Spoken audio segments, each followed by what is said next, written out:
Now, our next guest is a doctor who has dedicated his life to helping people overcome eating disorders and body image issues and to celebrate our health, whatever the size.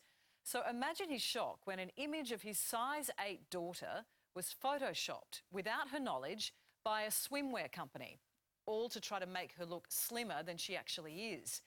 Dr. Rick Kausman, his daughter Megan and Pip Somerville, who's the photographer who took that original snap, all join us now. Good morning to you. This is extraordinary, really, in light of the issues that you're trying to highlight. Megan, to you firstly, what happened with this photo? So basically, I just took a photo with Pip. We did an underwater shoot, and the swimwear company sent us some bathers just to display in the photos. So Pip put up the photo on Instagram about a week after we did the shoot.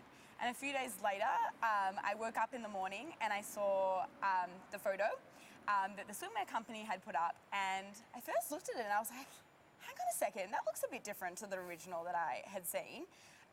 And then I realised that it was completely different. So I quickly went back to the original photo and I saw that they had practically cut me in half. So it was pretty mind-blowing. I think my jaw dropped for about 5 minutes. I was really, really taken aback that they felt the need to do that and that they could take mine and Pip's creative property and alter it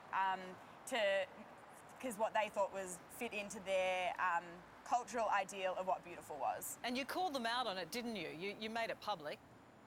Yeah, so I sent them an email before I posted the photo, but I put the two photo comparisons together and I posted it on Instagram and just talked about how I felt about the issue because it's something really important to all three of us. And I think growing up in a household with my dad as who he is, it's kind of been drilled into me that, you know, have a good positive body image and it's just the way that I live my life. So I felt like it was so important to tell everyone what happened, and just because people need to know that that's not what people look like. And magazines and photos are they're altered, and it's really important for young girls and young guys to know that that's not something for them to strive for, because that's a photo of me and it's not me. Yeah, it doesn't look like me. It's quite different, isn't it? And Dr. Rick, as Megan said, you work to help people accept their own bodies, be comfortable in their own skin, but really, the reality of the fashion industry is that this type of photoshopping is not considered unusual. No, it's not. It's really snuck up on us, really, as a society. Really. I think about this as a bit like a death by 1,000 cuts. It's been slow, but boy, it really made a huge difference. And it makes a huge difference to so many people. For a few people, it might not make much difference to, but we're bombarded with so many images now that are altered that so many people are just thinking what they're seeing is real.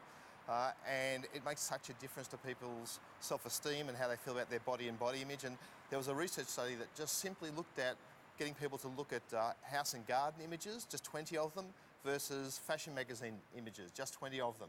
And they found just with looking at 20 images of a fashion magazine, that was enough to make them feel depressed and anxious. So we know that the research shows this does make a big difference to people, and we're being bombarded with these images. So I really think it's very important that we make the community more aware of what they're seeing is not real.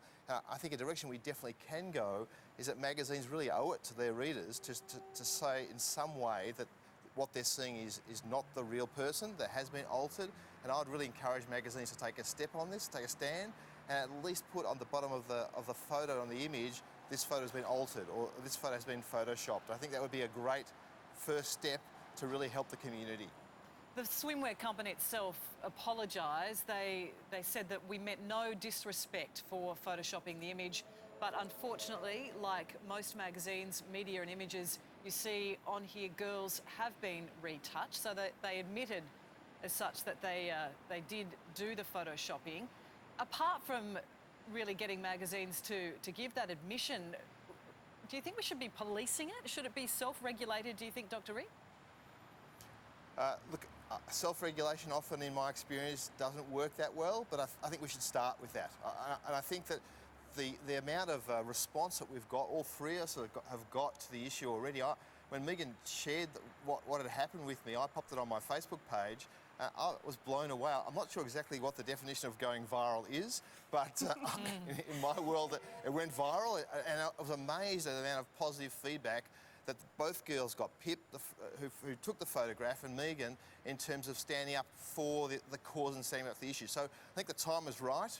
The community is really not wanting to take this anymore, and they're aware how badly this affects particularly young people, but people of all ages. Yeah, they picked the wrong family, really, didn't they, with this one? And They did.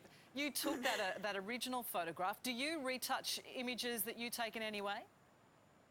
I retouch to a certain degree, definitely not to that degree. I'll enhance an image to make it look a little bit brighter, just to bring out the colours, but altering someone's body image like that is just not heard of in my work.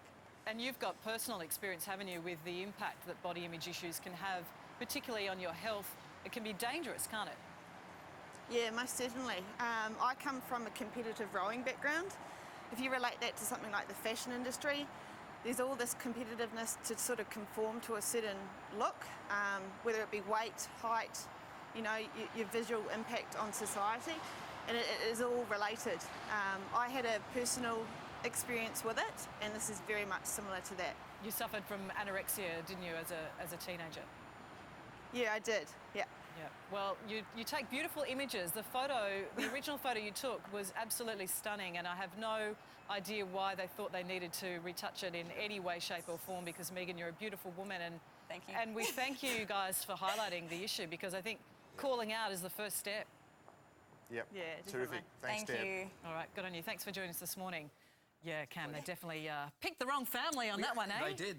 They speak very well about it. And an already gorgeous woman stretched into a skin, you know, into a stick insect. Absolutely. And it's, I don't see where the beauty in that is anyway. She looked already gorgeous. Absolutely. Gorgeous pic. Now, coming up, the rise of the mature age student, why anyone can get the job they've always dreamed of.